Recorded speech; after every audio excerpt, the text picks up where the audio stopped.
Bueno, vamos a comenzar hoy la clase número 2 de esta puerta de conocimiento número 5, que tiene que ver con los rasgos del carácter, ¿no? Las cualidades del carácter, y está bueno seguir ahondando en estos conocimientos que realmente nos van a permitir crecer, nos van a permitir realmente evolucionar como seres humanos. En realidad estamos aquí en este mundo para lograr, entre otras cosas, y principalmente, esta evolución personal. Hoy estamos en el capítulo 2, como decíamos, y el tema es la rectificación de los rasgos de carácter. O sea que sabemos que si están desbalanceados estos rasgos, son negativos, ya sea hacia un lado o hacia el otro, hacia un extremo o hacia el otro extremo. Los rasgos de carácter, obviamente, cuando están así, se transforman en algo negativo para nosotros, para nuestra personalidad. Pero sí tenemos la posibilidad de rectificar cada uno de los rasgos del carácter, trabajando sobre ellos, ¿no? Y esa es un poco la tarea nuestra en esta vida, dedicarnos a trabajar con nosotros mismos, en nuestra propia personalidad. Y hoy les vamos a hablar acerca del tema de cómo rectificar, justamente, cómo mejorar, cómo rectificar estos rasgos de carácter. Y se basa este capítulo 2 en el libro de Maimónides del desarrollo personal, el de Ot, en el capítulo 2, ¿no? Bien, para quienes padecen enfermedades físicas, como por ejemplo la pica la verdad que para mí ha sido toda una novedad, porque no sabía que existía este tipo de trastorno. Es un trastorno alimentario, en donde lo amargo sabe dulce y lo dulce, por ejemplo, sabe amargo. Algunos incluso desean cosas insalubres, por ejemplo, como la tierra, como el carbón, y detestan, por otro lado, los alimentos saludables, como por ejemplo el pan, la carne, la leche. Y todo depende, obviamente, de la gravedad de la enfermedad. Entonces, es un trastorno alimentario. Ahora, de igual manera, quienes padecen enfermedades de tipo moral, digámoslo así, desean y aman los rasgos negativos. Detestan justamente el buen camino y les da pereza seguirlo. Dependiendo de su grado de enfermedad, puede resultarles extremadamente pesado.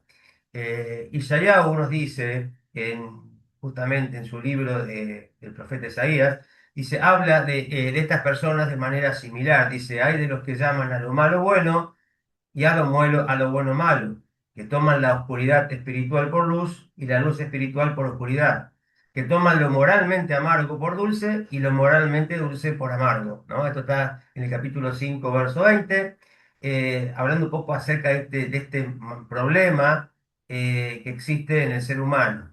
El rey Salomón, por otro lado, describió a estas personas como aquellos que abandonan los caminos rectos, los caminos adecuados, para andar justamente por caminos oscuros, por caminos de oscuridad, ¿no? Esto lo encontramos en el libro de Proverbios, Mishlei 2, versículo 13. Ahora, ¿cuál es el remedio para aquellos que están padeciendo esta enfermedad, digámoslo así, moral, en donde el carácter, los rasgos del carácter están totalmente desequilibrados?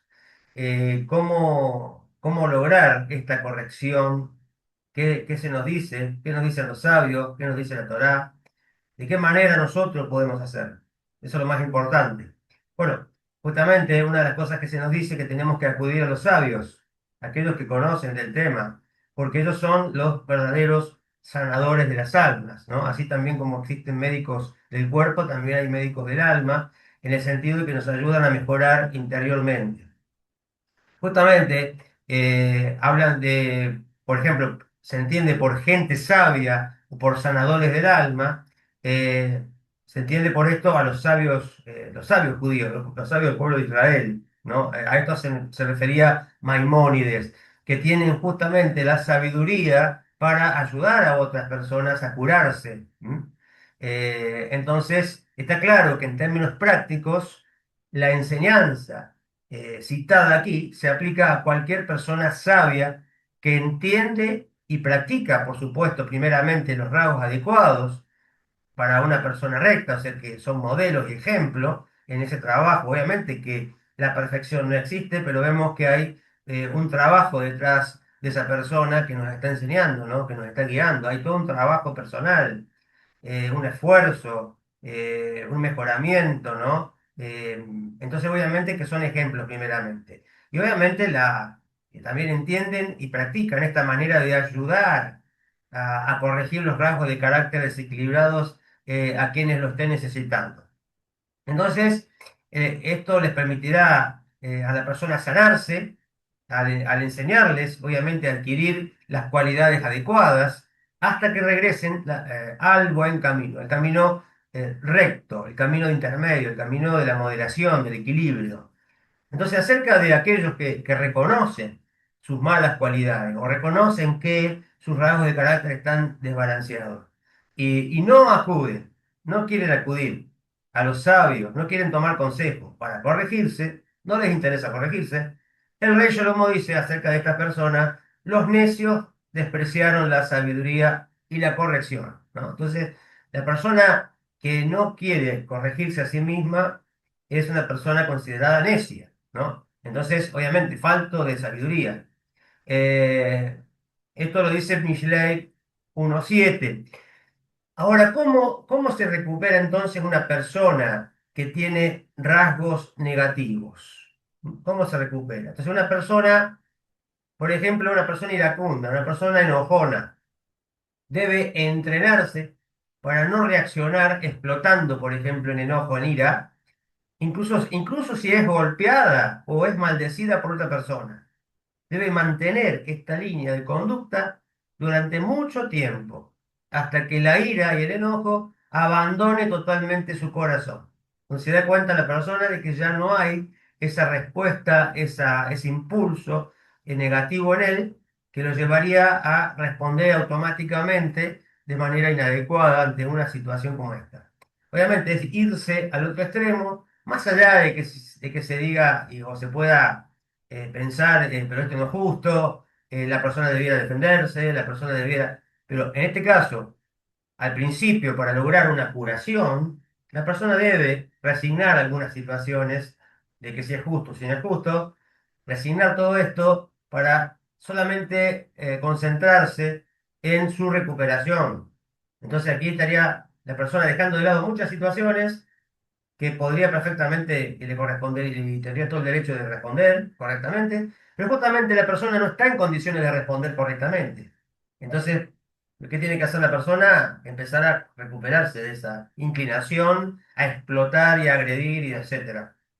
Entonces, debe resignarse a no responder absolutamente nada, ningún tipo de agravio por un tiempo hasta que ese impulso sea dominado. ¿M?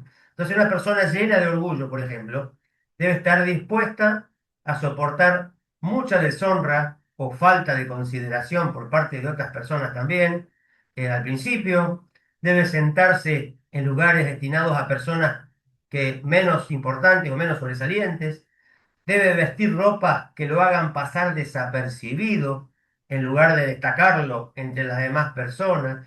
Y debe buscar cosas similares a esta para ir trabajando ese orgullo, esa vanidad que tiene la persona. Entonces, hasta que justamente esa arrogancia logra abandonar el corazón y le permita regresar al camino intermedio. Como habíamos dicho en la clase anterior, la persona primero tiene que irse al extremo opuesto, mantenerse ahí hasta doblegar ese instinto y luego, cuando se da cuenta que su instinto está ya doblegado, volver al camino intermedio, que es el camino correcto, el camino adecuado.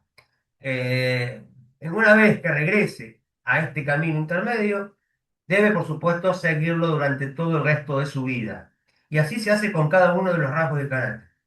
Entonces hay que trabajarlos con mucha disciplina, con mucho esfuerzo, con mucha resignación, muchas veces resignar cuestiones del ego para poder doblegarlo. ¿M? Entonces, por ahí decir, quizás los que nos observen en esta situación van a pensar que somos tontos, van a pensar que estamos dejándonos pasar por encima, y cómo no haces algo, cómo no respondes, cómo... Pero justamente no entienden que estamos trabajando con un impulso muy difícil de doblegar y que es necesario sacrificar otras cosas, ¿no? Con el fin de lograr la recuperación personal. Entonces se debe seguir un procedimiento similar a este con cualquier otro rasgo del carácter que uno tenga. Hablamos de todos los rasgos de carácter que uno se le puede ocurrir. Que como decíamos, todas estas energías, estos rasgos, son energías que están puestas por Dios y no son malas ni buenas. Depende cómo uno las utilice, ¿no? Entonces, no puedo decir que el enojo es malo. Depende cómo se utilice el enojo. ¿Para qué? ¿De qué manera? ¿Sí? Es una energía que está en nosotros y por lo tanto en sí, digamos, podemos decir que es buena. Buena en el sentido que Dios la puso en nosotros, y Dios la puso en nosotros porque es buena.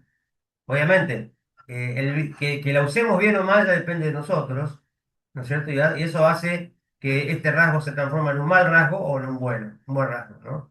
Entonces, quien se inclina hacia uno de los extremos debe moverse hacia el extremo opuesto, como dijimos, y acostumbrarse a él durante mucho tiempo hasta que haya regresado al camino correcto, que es el punto medio, para todos y cada uno de los rasgos del carácter. Esto es a modo de cierre y conclusión de lo que, del concepto que nos viene a traer Maimónides, ¿no es cierto? Más que concepto sería la respuesta y la solución, ¿no es cierto?, a este tema de cómo corregir los rasgos de carácter que están totalmente desbalanceados. Entonces, sin embargo, hay algunos rasgos particulares para los cuales la Torá enseña que una persona incluso se le prohíbe seguir el camino del medio, que son totalmente negativos, prácticamente, digamos, prácticamente totalmente negativos.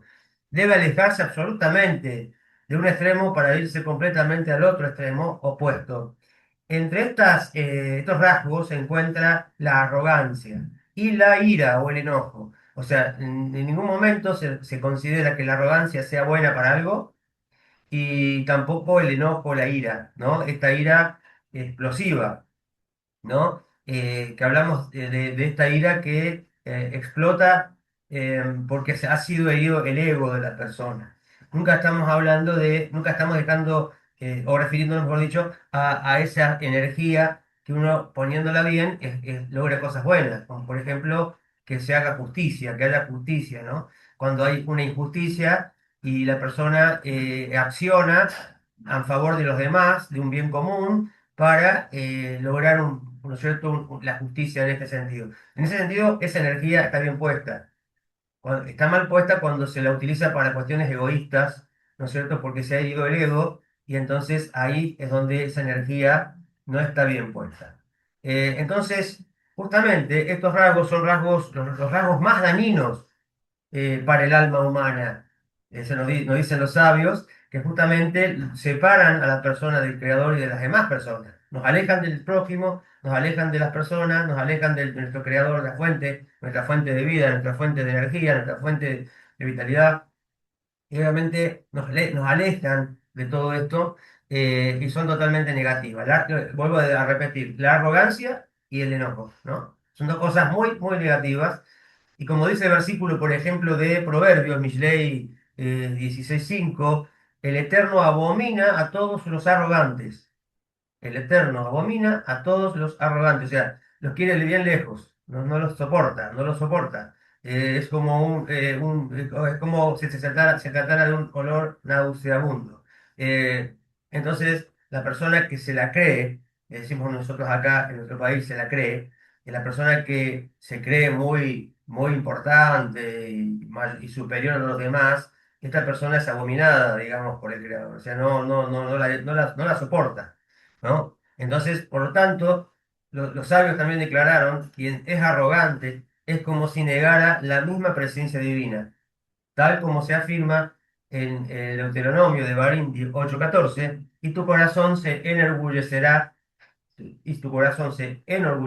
y olvidarás, Dios libre, al eterno tu Dios. ¿No? Entonces, cuando la persona se enorgullece, cuando cae en la arrogancia, se olvida de Dios. ¿Por qué? Porque en ese momento Él es Dios y no hay lugar para otro, ¿no es cierto? Porque él se cree lo más importante, que se las sabe todas, que es superior a todos, que él todo lo puede por sí solo, que no necesita de nadie. Entonces, obviamente, ya no hay lugar para Dios. Entonces ya se olvida de que hay un creador, de que él simplemente una engranaje, una pieza más en todo este sistema.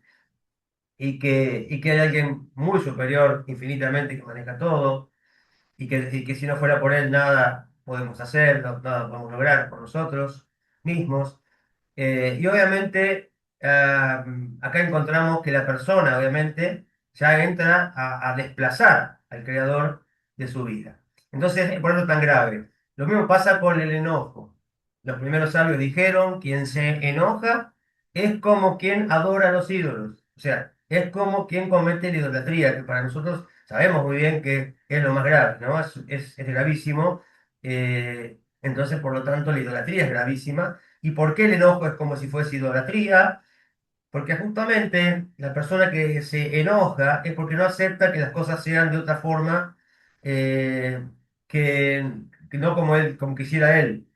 Entonces no está aceptando que Dios maneje las cuestiones y obviamente cuando no le gusta algo que Dios está trayendo a su vida, se enoja, se revela y no está de acuerdo con ese manejo, esa supervisión divina.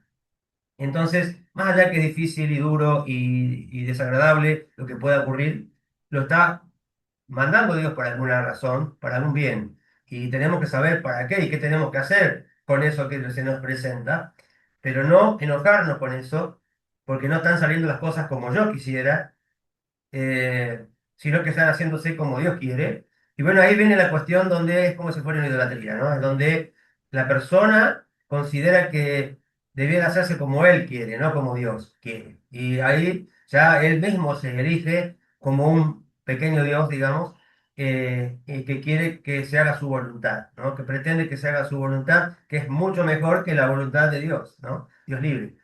Entonces, también dijeron los sabios, cuando uno se enoja, si es sabio, su sabiduría lo abandona. Si es profeta, su profecía lo abandona. ¿Mm? Y también dijeron que la vida del iracundo, o sea, del que se enoja, no es verdadera vida. Obviamente, la persona que se enoja no la pasa lindo. La persona que se enoja se le sube la presión arterial, no sé, todo lo que le ocurre en esas explosiones de ira, de enojo que tiene, y obviamente que no podemos decir que la está pasando bien. Ninguna persona que vive enojada vive bien, ¿no? Entonces, obviamente, no le hace bien a la persona en ningún sentido. Espiritualmente, ni hablar, sabemos que es muy grave, y físicamente también la está pasando mal. Pero bueno, hay solución, como todo, para todo en la Torá hay solución y es justamente aplicar estos consejos, aplicar estos principios, aplicar esta metodología que nos presentan los sabios para mejorar, ¿no? Entonces, por lo tanto, los sabios han declarado que uno se aleje, por ejemplo, del enojo y se acostumbre a no experimentar ninguna reacción de enojo, de ira, incluso ante las cosas que naturalmente la estarían provocando, cuestiones que estarían provocando la ira, ¿no? Este es el buen camino que la persona debiera tomar, este es el camino de los justos, de quienes aceptan incluso la humillación, pero no responden de la misma forma, o sea, no responden con humillación hacia las otras personas. Ellos se soportan la humillación. Cuando son avergonzados, escuchan. Simplemente, lamentablemente, no queda otra que escuchar porque tenemos oídos, pero no responden a esa humillación de la misma manera, se callan y obviamente actúan con amor y aceptan esos sufrimientos que Dios les está mandando con alegría, porque están conscientes que esto también viene del Creador, ¿no? Entonces, si esta situación me está pasando, nada se le escapa al Creador, lo está manejando Él, para algo será, y lo aceptamos, lo pasamos con la fortaleza que el Creador nos ha dado, nos da lo pasamos, lo sobrellevamos, y obviamente la persona que logra superar estas situaciones asciende espiritualmente, ¿no? Es un nivel más que va adquiriendo de crecimiento cuando no responde, y dice que cuando la persona pide algo en esos momentos, se le concede. ¿Mm? Cuando la persona soporta las humillaciones, no responde, cuando él le pide al Creador algo, él le va a dar, le va a responder. Se afirma también en el libro de los jueces, o sea, en Shoftim, capítulo 5 versículo 31, y quienes lo aman son como el sol cuando sale con toda su fuerza. O sea, hablamos de los que lo aman al Creador, ¿no? Y que obviamente quieren hacer lo correcto. lo justo, lo adecuado, quieren hacer su voluntad, entonces por lo tanto se esfuerzan para hacerlo y dicen que estas personas son como el sol cuando sale con toda su fuerza, ¿no? De personas luminosas, personas que irradian, llenas de la energía divina. Ahora, como se explicó antes, cuando estudiamos la cuarta puerta, la puerta de la plegaria, el poder del habla es también de suma importancia. Por lo tanto, se debe tener mucho cuidado con lo que uno dice, cuando uno habla, digamos, qué es lo que habla, cómo lo dice, y cultivar justamente la moderación también al hablar, excepto cuando se trate de asuntos de conocimiento o de cosas necesarias para el bienestar físico. Porque hablar sobre temas de conocimiento, por ejemplo, relacionado al estudio de la Torá, a enseñanzas éticas o temas educativos, está excluido de la moderación, porque busca la elevación espiritual y el crecimiento intelectual. Entonces aquí se puede hablar mucho, se puede hablar muchísimo sin tener tantos cuidados, porque todo lo que se habla es cosa positiva, es positivo y es para crecer. Por otro lado, la Torá considera el cuerpo también, el cuerpo físico, como un regalo que nos ha dado el Creador y obviamente un vehículo del alma, ¿no? Por lo que también cuidar el cuerpo, la salud del cuerpo, es una obligación, es un deber, es una misvá. Por eso, por ejemplo, hablar sobre salud, hablar sobre nutrición, hablar sobre medicina o lo necesario para, para obtener el sustento diario, no se considera una charla vana, sin sentido, sin necesidad, sino parte de la responsabilidad de cuidar la vida, ¿no? Entonces la Torá dicta que las palabras deben ser utilizadas para construir realidad y conexión, cosas positivas, no para la crítica destructiva, no para la trivialidad. Entonces la regla de oro es si tus palabras no están promoviendo conocimiento, no están promoviendo crecimiento o una necesidad vital, es preferible el silencio, ¿no? Es preferible no hablar. Eh, Sobre este punto, el sabio Rabbi Shimon Ben Gamliel dijo que no he encontrado nada mejor para la persona que el silencio. Y quien se involucra en conversaciones excesivas, seguro que comete algún error, comete transgresiones, ¿no? Y obviamente, por eso hay que tener cuidado cuando uno habla. Si vamos a hablar de cuestiones que suman, educativas, etcétera, se puede hablar sin ningún problema. Podemos hablar mucho, largo y tendido. Lo que hay que tener mucho cuidado cuando esas conversaciones no tienen algo concreto así de esta forma, sino que pueden llevarnos a decir cualquier cosa, ¿no? Y justamente tenemos que cuidar nuestra palabra. Obviamente, el silencio no es ausencia. El estar callado no es ausencia, sino que es un espacio para la luz. Es un espacio para la reflexión. Es un espacio para meditar. Es un espacio para pensar. Y cada vez que hablamos de más, interferimos con ese flujo de energía, pero cuando escuchamos realmente, genuinamente, nos convertimos realmente en un canal abierto. Entonces aquí justamente practicar la escucha, hablar menos y escuchar más, escuchar de manera activa, ¿m? Con atención lo que la otra persona nos está diciendo, eh, y obviamente pensar muy bien lo que uno va a decir, ¿no? Tomarse el tiempo para pensar y reflexionar y ver si realmente lo que vamos a decir va a ayudar, va a ser positivo o estaría de más, ¿no? Entonces, obviamente, el silencio nos ayuda a mucho. Obviamente, cuando hablamos de tener cuidado con el cuidado del cuerpo, y muchas veces en este sentido se cometen, como hablamos, inconsistencias, eh, porque muchas veces no se cuida suficientemente el cuerpo, no se cuida suficientemente la salud personal, y se la sacrifica por cuestiones que no son tan importantes.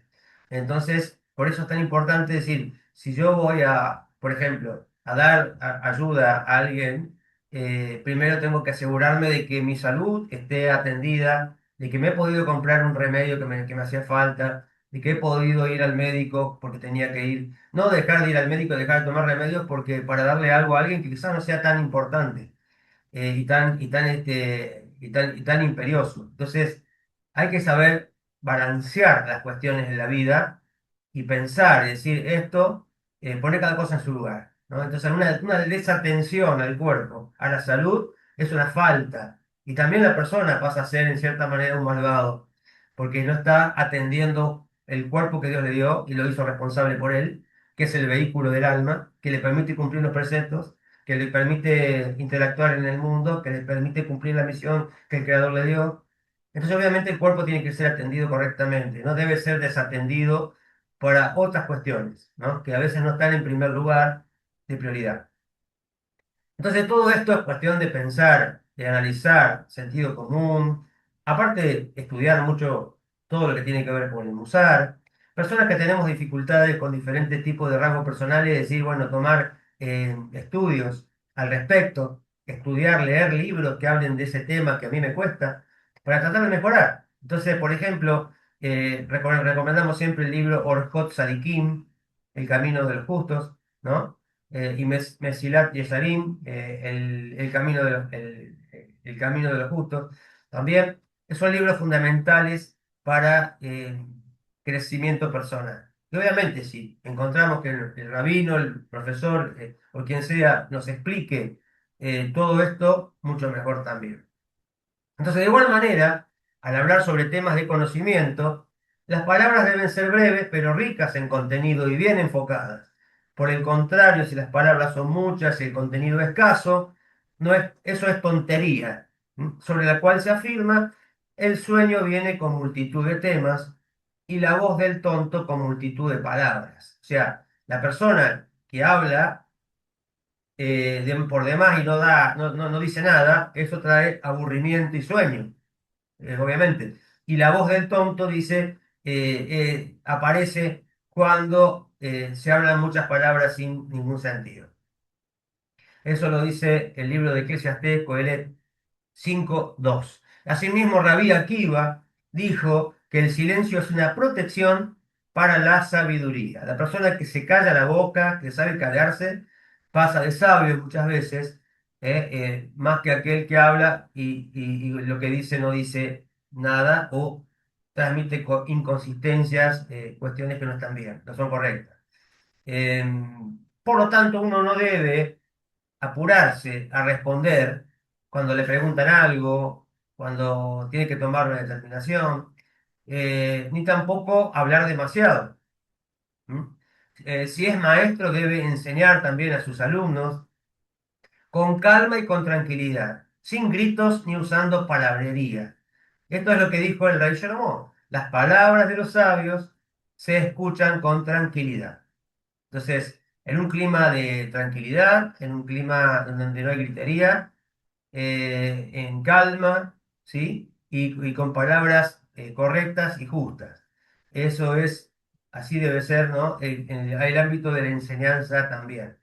Cuando hay alguien que enseña y alguien que recibe la enseñanza o aprende, debe ser en este clima correcto, de calma, de paz, de tranquilidad, sin gritos y sin palabrerías.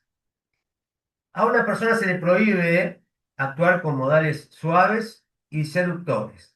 No debe decir una cosa externamente, o sea, de la boca para afuera, y pensar otra cosa en su corazón. Más bien, su ser interior debe ser cómo se presenta al mundo. Así debe ser de un solo material, una sola pieza. Debe la persona, así como se presenta al mundo, debe ser interiormente, ¿no? Lo que siente en su corazón debe ser lo mismo que las palabras que salen de sus labios. Esta cualidad de hablar honestamente, sin hipocresía, fue el elogio, por ejemplo, de los hermanos de Yosef, según nos explica Rashi en Génesis 37:4. Por lo tanto, está prohibido engañar a la gente, o sea, decir una cosa por otra, mentir, engañar. Por ejemplo, no se debe presionar a un amigo, a un conocido, a un compañero, para que venga a comer con nosotros sabiendo de que él no está dispuesto a aceptar esa invitación. ni tampoco se le debe hacer un regalo imponiéndoselo, sabiendo de que él no está dispuesto a recibir regalos. O sea, hacer algo en contra de la voluntad del otro, presionando. No se deben abrir bebidas honorables, por ejemplo, un champán o algo por el estilo, ¿no? Un vino fino, afirmando que se está abriendo para una ocasión especial, que solamente esas bebidas son para momentos especiales, cuando en realidad son bebidas que la persona suele abrir en cualquier momento. Y obviamente lo está utilizando en ese momento, a ese discurso, con la intención de quedar bien con la persona, engañándola, haciéndole creer que está abriendo esa bebida en su honor, que es para momentos especiales, cuando en realidad no es para momentos especiales. Entonces, es un ejemplo de los tantos que podemos dar con respecto a este tipo de engaños, ¿no? Y que la persona por ahí suele utilizar para quedar bien, quizás con los demás. Pero no de manera, no está haciendo algo de manera correcta o de manera veraz, sino que está mintiendo, está engañando. Está prohibido pronunciar una sola palabra engañosa o falsa. Más bien se debe tener un discurso veraz, pero sensible. O sea, ¿cómo sería un discurso hablar de manera veraz y sensible a la vez? Se trata de una forma de comunicación que combina la honestidad rigurosa, o sea, decir la verdad, pero también la combina con la empatía, considerando al otro, a quien está escuchando. O sea, implica decir la verdad, o sea, comentar los hechos, por ejemplo, tal cual son, pero presentado esto de una manera que tenga en cuenta el impacto emocional en la persona que escucha. ¿M? Entonces, esto acompañado de un buen espíritu, de un corazón puro, de todo engaño y artimaña. O sea, es tener en cuenta al otro aparte de comunicar la verdad. Si yo comunico la verdad, pero puedo ser realmente muy duro con lo que digo y cómo lo digo y en el momento que lo digo. Entonces, debo considerar al otro cuando voy a decir una verdad para no dañarlo, para no perjudicarlo, ¿no? Entonces buscar el momento, buscar las palabras adecuadas, y saber si es el momento, y si lo debo decir o no en ese momento. Quizás no es el momento de decirlo.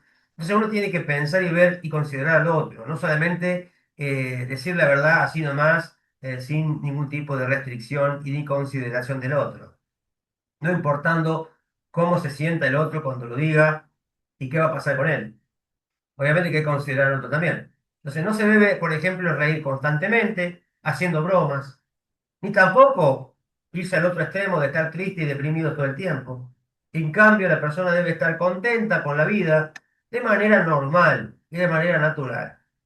Entonces, los sabios de Israel declararon, las bromas y la frivolidad conducen a la inmoralidad. O sea, hay un paso nomás. Cuando la persona empieza a bromear y a tomar todo a la risa, y todo sin seriedad, la persona puede terminar en la inmoralidad. Eso lo dice el libro de Pirkei Avot 3:13. También indicaron que no se debe reír sin control, ni estar triste tampoco afligido, sino recibir a todos de manera amistosa. ¿Sí? No recibir a las personas con cara larga, con aflicción, transmitiendo amargura o desinterés, sino obviamente recibir a las personas de manera amistosa y correcta. Del mismo modo, no se debe ser codicioso ni ansiar la riqueza y las posesiones, ni tampoco ser perezoso ni holgazán en el trabajo. Más bien se deben ver las cosas con buen ojo, o sea, libre de envidia. No mirar las cosas con envidia, sino tener un buen ojo y agradecer a Dios siempre por todo lo que uno tiene, que nada nos falta, porque Él nos da lo que necesitamos para cumplir nuestra misión en este mundo, y trata de manera personal con cada uno. Lo que el otro necesita no es lo mismo que yo necesito. Y obviamente alegrarnos porque el otro tiene lo que Dios le ha dado. O sea, Dios le ha concedido, el Eterno le ha concedido cosas y nos tenemos que alegrar por eso. Que también a nosotros el Eterno nos da y no nos deja faltar nada. Y nos va a dar lo que nos haga falta. No va a ser lo mismo seguramente que el prójimo, lo que nos va a hacer falta. pero cada uno va a recibir su porción. Entonces, bueno, mirar las cosas con buen ojo y limitar lo laboral para tener tiempo para las necesidades espirituales y familiares. Significa no vivir para trabajar, sino trabajar para vivir, como decíamos en la clase pasada. La persona que se excede en esto de lo laboral porque está pensando en hacer más dinero y piensa que el dinero viene por su esfuerzo solamente, y más esfuerzo haga, más dinero va a tener. Es un error total, porque no va a tener más de lo que Dios le quiera dar. Simplemente tiene que hacer su parte, pero con moderación, ¿no? Y dejar tiempo, y le va a rendir más y le va a ir mucho mejor si deja tiempo para cubrir sus necesidades espirituales, o sea, para estudiar Torá, para hacer plegaria, y para atender necesidades familiares y hacer obras de bondad. Te va, obviamente, el tiempo a rendir mucho más y su sustento va a estar asegurado. Se debe estar contento con la vida, no estar, estar como triste y como si estuviésemos en un duelo continuo, sino que la vida no se trata de un duelo, se trata de que de un privilegio que tenemos de parte del Creador, de poder estar aquí para poder crecer más espiritualmente cada día. Es una oportunidad de mejorar un poco más cada día, ¿no? Y el Eterno está confiando en nosotros que lo vamos a poder hacer, por eso nos regala un día más de vida. No ser peleador, no ser envidioso, ni estar lleno de ambiciones materiales, ni perseguir el honor o el reconocimiento de los demás, ¿no? Que también muchas veces se pierde mucho en la vida, mucho tiempo, y se pierde mucho más en la vida por buscar el honor, buscar el reconocimiento, el caerle bien a la gente, a los demás, que hablen bien de nosotros, que seamos tenidos en cuenta, que nos aplaudan, que le caigamos bien a todos. Y eso solamente es un desgaste y una tontería, ¿no? Realmente. Los sabios han dicho que la envidia, la lujuria y la búsqueda del honor alejan a la persona del mundo, ¿sí? El principio general es seguir el punto medio o punto de equilibrio de cada rasgo de carácter hasta que todos ellos estén alineados en ese punto. Obviamente con las excepciones que hemos mencionado antes, que son la ira y el orgullo. Alguien podría decir, dado que la envidia, la lujuria, la búsqueda del honor y similares son un camino errado y alejan a la persona del mundo, hablamos del mundo, bueno, explican los sabios que se refiere al mundo de la emuná, ¿no? O sea, aleja a la persona de la verdadera vida, ¿no? De esa vida que debería vivir y para la cual fue puesta en este mundo. Entonces dice, me apartaré de ellas a lo máximo posible o me alejaré de ellas hacia el extremo opuesto. Por ejemplo, no voy a comer carne, no voy a beber vino, no voy a vivir en un hogar agradable, no voy a usar ropas finas, sino que voy a vestir ropa incómoda, ropa andrajosa, tal como hacían los sacerdotes paganos que practicaban el ascetismo, ¿no? Es también este, obviamente, un camino equivocado, un camino errado y está prohibido seguirlo, ¿sí? Eso de autoinfligirnos dolor o malestar o de incomodidad. Está prohibido. Tenemos que tratar nuestro cuerpo correctamente y gozar de lo permitido, por supuesto. Entonces, quien sigue este camino del otro extremo, que se prohíbe todo y que vive una vida miserable, obviamente se lo considera un malvado, como dije antes. ¿Por qué se considera un malvado? Porque la persona lo que está haciendo es maltratar su propio cuerpo cuando debiera cuidarlo y protegerlo y atenderlo y honrarlo.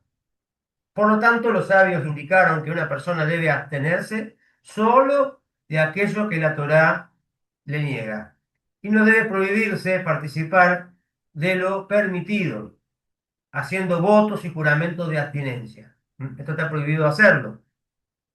Y finalmente, esta declaración en general también se refiere a quienes actúan incorrectamente al ayunar constantemente o causarse molestias de manera deliberada.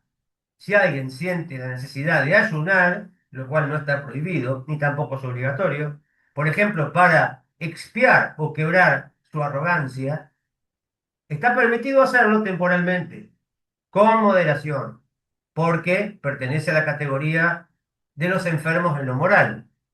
O sea que cuando uno quiere trabajar sobre alguna enfermedad moral, debe poner mucho esfuerzo en ello. Como dijimos antes, mucha disciplina, mucho esfuerzo. Y vale la pena, si le hace bien el ayuno, para quebrar la arrogancia, por ejemplo, o cuestiones así, vale la pena hacerlo. Si es con un fin como este, ¿no? Hablamos de un fin muy bueno, que vale la pena. Obviamente, esto debiera hacerse, dijimos, por un tiempo, no solamente con moderación, no abusarse, no estar todo el tiempo ayunando, como si eso fuese una cuestión normal, sino que es una cuestión que se puede aplicar de vez en cuando. Eh, Obviamente, para poder, solamente con la finalidad de poder sanar cuestiones del carácter hasta que la persona pueda lograr corregir esa desviación. Entonces, obviamente, todo lo que podamos hacer para mejorar lo tenemos que hacer. Por eso es tan bien que la persona eh, por ahí tome consejo con profesionales cuando lo necesita para su propio mejoramiento personal, ¿no? Asistir a un psicólogo, tomar, digamos, eh, hacer terapia, cosas por el estilo. Sabemos que todo eso, si ayuda a la persona realmente a mejorar, bienvenido sea.